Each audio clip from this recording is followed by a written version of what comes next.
Greetings and salutations, everyone. My name is Andrew Kirchhoff, and welcome to my YouTube channel. Today, I'm going to be talking about my Week 10 hidden gems for the 2024 fantasy football season. Over the course of today's episode, I'm going to be talking about players at a variety of different positions, players that you may consider to be sleeper options going into Week 10, but I like to call them my hidden gems based on everyone's favorite cinematic universe. These are players that either first and foremost aren't rostered in very many leagues, or on the other side of the coin, aren't even being started going into Week 10. And with all four teams snapped away earlier this week, the Raiders, Seahawks, Browns, and Packers, again, there aren't very many options for our starting lineups. On top of the fact that there have been so many injuries that have taken place to key players over the course of the season, we're going to need to fill in and hopefully find players that are not only going to help us capture a victory this week, but get us one step closer to the fantasy playoffs and capturing a 2024 fantasy football championship. Before we get into today's episode, if you're looking for my thoughts on a specific player, you could travel down to the description of the video. We have timestamps available there. At the end of today's episode, like I do in every single Hidden Gems video, I have an underdog entry going into this weekend. Yesterday's entry overall suggestions for the Thursday night game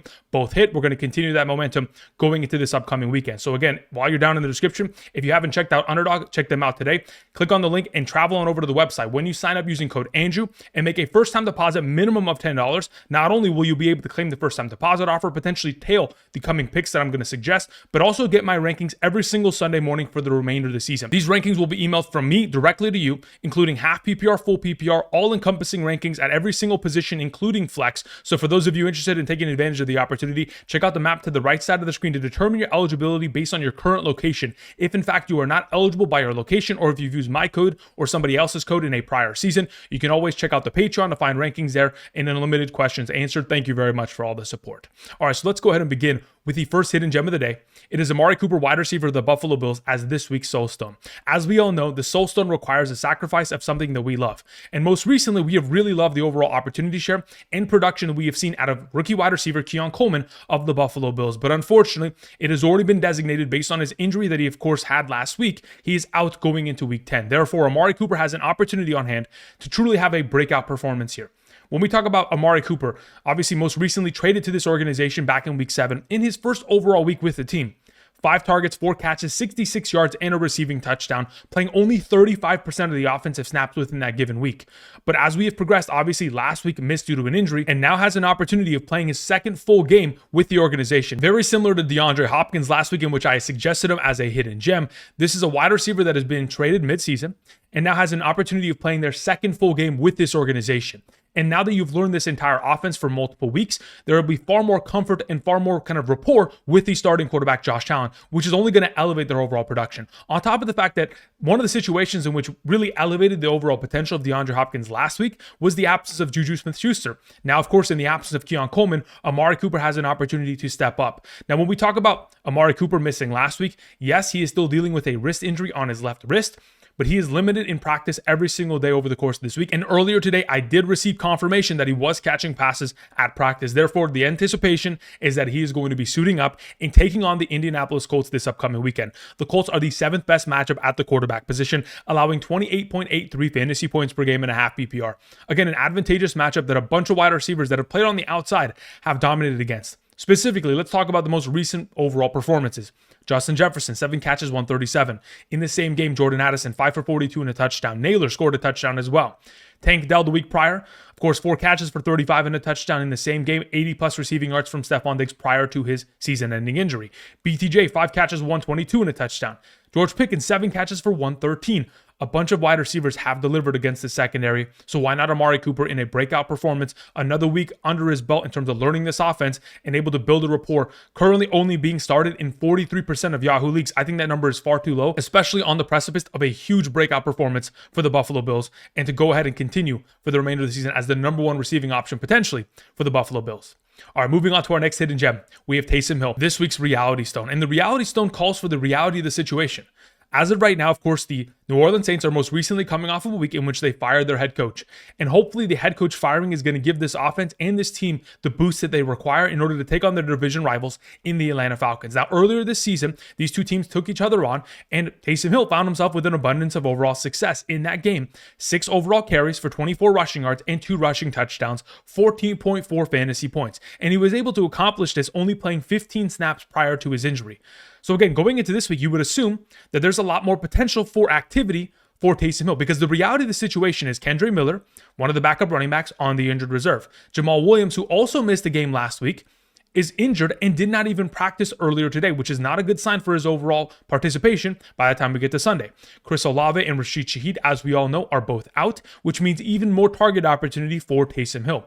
The reality of the situation is all the injuries that have taken place for this offense really have led to Taysom Hill not only being a primary receiving threat, but the RB2 of this offense going into the upcoming matchup. A matchup against the Atlanta Falcons, who they have allowed 4.43 yards per carry on average to opposing running backs. And I'm going to treat Taysom Hill as a running back. Despite the fact that he'll have opportunities to catch the ball out wide or potentially throw a couple passes, he is still a running back in every sense of his overall utilization, because when we have most recently seen him participate within this offense, it's rushing attempts, it's rushing touchdowns, and a couple sprinkles of receiving utilization. But when we look at his most recent matchups against the Atlanta Falcons, every time he takes them on, he has himself, pretty solid performances. Going back to 2023, Week 12 against the Atlanta Falcons, 7.1 fantasy points, 7 carries for 26 on the ground, 2 receptions for 55.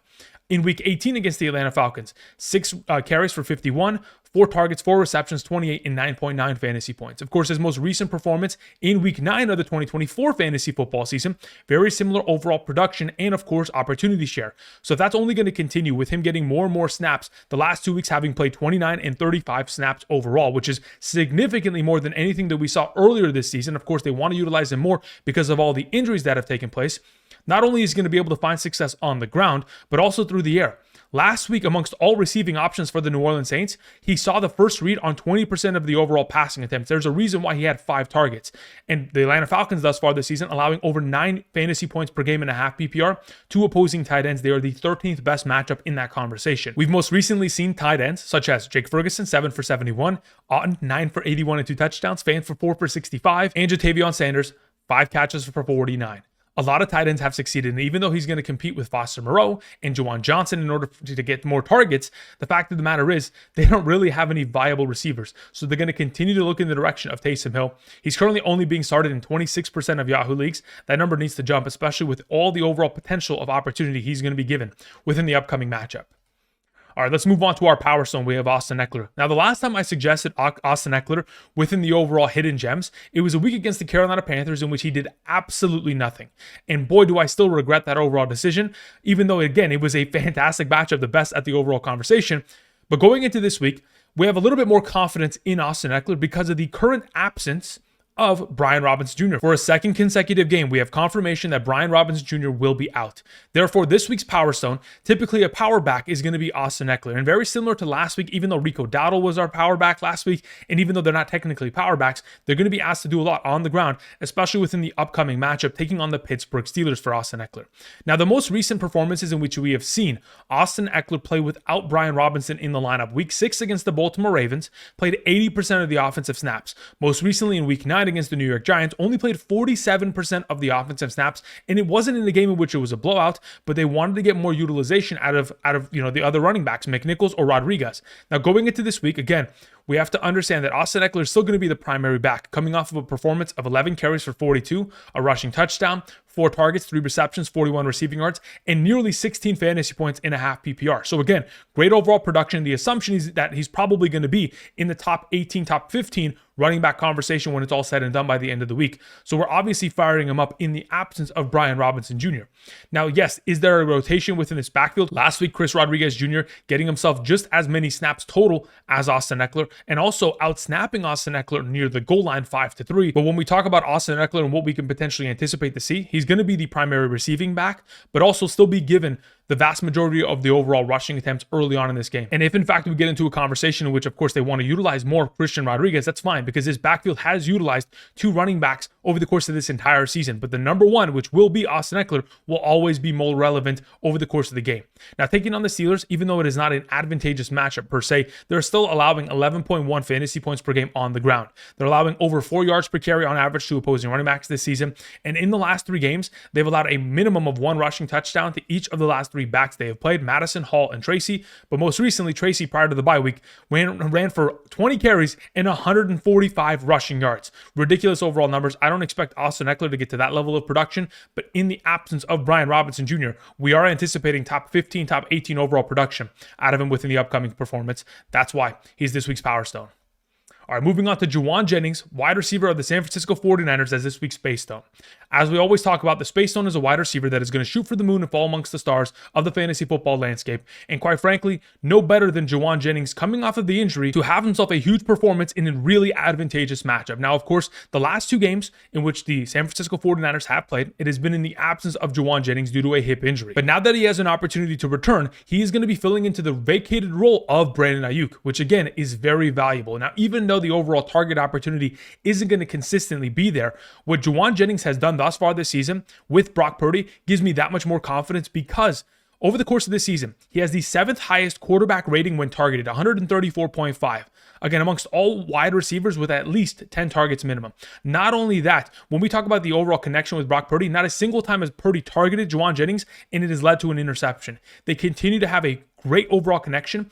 And over the course of the last couple seasons, when we talk about 2023, including the 2023 NFL playoffs and thus far this season 2024, in games in which JAUAN Jennings has been given 5 or more targets, averaging 9.47 fantasy points per game. And that's excluding the game earlier this year in which he had 41 fantasy points against the Rams. When we include that overall performance, he's actually averaging 13.97 fantasy points per game in those overall experiences. And when you bring in a guy like Christian McCaffrey to return into this offense, it's only going to elevate the overall attack. When you bring in JAUAN Jennings, it's only going to elevate. And when you take on the Tampa Bay Buccaneers, a defense that primarily plays zone coverage 82% of the time, amongst all wide receivers thus far this season, JAUAN Jennings has a 2.5 yard per route run average against zone coverage. That's the 10th best amongst all wide receivers in the National Football League. The Buccaneers are the 5th best matchup at the wide receiver position, allowing 30.5 fantasy points per game. They've most recently allowed D-Hop 8 catches, 86, 2 touchdowns last week. The week prior, Mooney, 4 for 86 and a touchdown. Bateman, 4 for 121 and a touchdown. Wide receivers continue to find success deep down the field against the secondary, and JAUAN Jennings is going to be asked to do exactly that within the upcoming matchup. He's currently only being started in 17% of Yahoo leagues. That number is far too low for the opportunity of this week's Space Stone. Moving on to Jameson Williams as this week's Time Stone, because it is finally time for Jameson Williams to return from his suspension. And even in the absence of Jameson Williams, this offense has been tearing apart defenses, but now that they have him back, there's an opportunity for another fantasy relevant piece to come out of this overall offense. Not only is it going to just be guys like Amon-Ra St. Brown, Montgomery, and of course Jahmyr Gibbs, Khalif Raymond having scored multiple touchdowns in the absence of Jameson Williams, but going into this week, we should see a lot of opportunity go in his direction. Now, even though prior to his overall suspension from weeks 3 through 7, again, in 4 games, only had 10 targets and was only averaging 8.0 fantasy points per game. But again, that's mainly because he has so much upside when given a singular pass can take it to the house. Early on in the season from weeks 1 through 2, saw 20 total targets in the first 2 games for 10 receptions, 200 yards, a receiving touchdown, 28 rushing yards, and was averaging nearly 17 fantasy points per game and a half PPR throughout that span of time. Now, despite the fact that he has seen lesser overall opportunity in the last 4 games that he's played with the organization, it's big play or nothing every single time out anyway. So when we talk about the Lions, who over the course of the past month have led the entire National Football League in terms of explosive plays, in terms of rushing or receiving, we're anticipating Jameson Williams, who already thus far this season has under his belt receptions of 37, 70, 52, and 50 yards that have led to touchdowns. The expectation is that taking on a defense and secondary like the Texans should lead to success. Thus far this season, the Houston Texans are allowing 29.88 fantasy points per game to opposing wide receivers, the 6th best matchup at the position. They've most recently allowed the following performances. Again, last week, Adams and Garrett Wilson, incredible performances, both over 90 yards and a touchdown. Josh Downs over 100 yards and a touchdown. Romeo Doubs over 90 yards. Wicks over 40 yards and a touchdown. Demario Douglas over 90 yards and a touchdown. In the same game, Butte had 59 yards and a touchdown. Keon Coleman, 49 yards and a touchdown. Wide receivers continue to find themselves in abundance of success against the Houston Texans. A wide receiver that can make his entire fantasy week on a singular play. Now, when we look at the overall tendencies of the Houston Texans secondary, last week they got burnt a lot playing man coverage on Devontae Adams and Garrett Wilson. And why not go ahead and do that again this week? They play man coverage about 30% of the time over the course of the season, weeks 1 through 9 thus far. Thus far this season, Jameson Williams is averaging 4.79 yards per route run on average against man coverage. If they even dare line up against them in man coverage, he is going to turn on the Jets and he is going to dominate against the secondary. I'm hoping for a huge high upside performance as he has returned from his suspension. The final player I wanted to mention is Parker Washington. Really, this is the Mind Stone. My mind might be overheating at this point, but the fact of the matter is, even with Mac Jones starting at quarterback, The only thing that the Jacksonville Jaguars can do for the entirety of this game is throw the ball. That is all they're going to be capable of accomplishing. Because really, running the ball on the Minnesota Vikings is one of the most difficult tasks to ask of an offense, much less an offense with a backup quarterback and really not the greatest offensive line in terms of that overall category. I mean, they just traded their offensive tackle to the Minnesota Vikings, Cam Robinson, who is going to be playing against them. But either way, when we talk about the overall potential of Parker Washington going into this week, the Vikings are the best matchup at the wide receiver position. I've talked about this ad nauseum over the course of this entire season because they've allowed the most fantasy points per game to opposing wide receivers. Most recently, Josh Downs last week, even in a lackluster performance, 6 catches for 60 yards. I'm going to assume at very base minimum, that is the overall level of production that we could see out of someone like Parker Washington. If you are in need of a desperate flex play in the absence of a bunch of players, I think he'll be able to accomplish that, especially considering when we look at Mac Jones and his career, back in the days when he was the starting quarterback of the New England Patriots, not only was he throwing interceptions, but he was mainly looking at Hunter Henry and Demario Douglas, his tight end and his slot receiver option. That is Parker Washington and Evan Ingram this week. I'm anticipating for those two to be his primary safety blankets within the upcoming matchup. All right, these cover my hidden gems for week 10. Let's now go ahead and let's transition into talking about some underdog entries going into week 10 with a bunch of players that I truly do have confidence with. So let's go ahead and let's begin with Brock Purdy, Kyren Williams, and Sam Darnold. Look, Brock Purdy, like I've mentioned, he takes on the Tampa Bay Buccaneers. It is one of the easiest matchups you can possibly ask for. They have allowed 3 or more passing touchdowns to quarterbacks in each of the last 4 games. You would anticipate that Brock Purdy should be able to at least pass for 2 touchdowns. Then we have Kyren Williams. Thus far this season, prior to last week, had scored a touchdown every single game. He didn't accomplish it last week. Therefore, I am assuming this upcoming Monday night against the Miami Dolphins at home, he's getting back on the saddle and able to find himself success in finding himself falling into the end zone. Then we have Sam Darnold taking on the Jacksonville Jaguars. The best matchup at the quarterback position. They've allowed the most passing touchdowns to opposing quarterbacks thus far this season. 2 passing touchdowns should be a cakewalk. He's done it in the vast majority of his overall games thus far this season. $100 entry for 403. Then we move on to the next entry, which doesn't have as much of a multiplier, but quite frankly, is the safer of the 2 overall plays because really we don't need touchdowns. We just need receptions. Josh Downs going higher than 4.5 receptions should be a cakewalk. Not only is Michael Pittman Jr. out, but in the last 4 games in which Josh Downs has played with Joe Flacco as the quarterback of this team, 6, 7, 9, and 8 receptions. 4.5 receptions should easily be hit within the upcoming performance, taking on the Buffalo Bills, who have struggled in terms of covering opposing slot receiving options. Then we move on to Malik Neighbors. Not only very similar to Josh Downs as they have a wide receiver on his team out, Darius Slayton did not make the trip to Germany. He is dealing with a concussion protocol.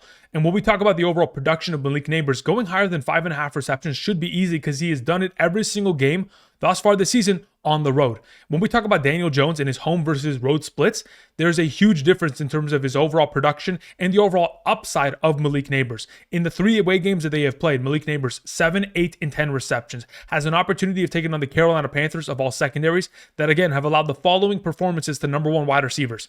8 catches for 100 to Cortland Sutton, 6 for 98 to Terry McLaurin, 6 for 74 and a touchdown to Drake London, and last but definitely not least, DJ Moore, 5 catches for 105 and 2 touchdowns. Malik Neighbors, in the absence of Darius Slayton, should be a clear and away automatic to get 6 receptions within the upcoming performance. And then our final play is Travis Kelce. Again, if 5 receptions is not implicated within the overall performance of Travis Kelce, I will be beyond surprised. He has not only been able to accomplish this in 4 of the last 5 games in the absence of Rashee Rice, he's coming off a performance in which he set a career high during the regular season in terms of total receptions in a game with 14. If he can't get 5, then I deserve to lose my money. But when we go into this week, again, the only performance in the last 5 games in which he wasn't able to accomplish this had 5 targets and 4 receptions. Was very close to accomplishing it. I'm anticipating Travis Kelce to easily hit this number and for this slip to also go ahead and succeed. If you want to potentially follow or, of course, go ahead and put in together your own entries, head on over to Underdog. There's a link down in the description. Again, when you use code Andrew and make that first-time deposit, you'll get the first-time deposit match. You'll get the first-time play in which you can get 0.5 total yards going into this weekend. You'll get my rankings every Sunday morning. And, of course, we'll continue on with the overall entries every weekend and, of course, Monday night, Thursday night game, etc. Thank you, everybody, for watching. That's going to cover it in regards to today's episode. In regards to our Week 10 Hidden Gems. Thank you, everybody. I'll be back later tonight starting at 7 p.m. live streaming on the channel. Until then, have a great rest of your day, and I'll see you guys. Peace.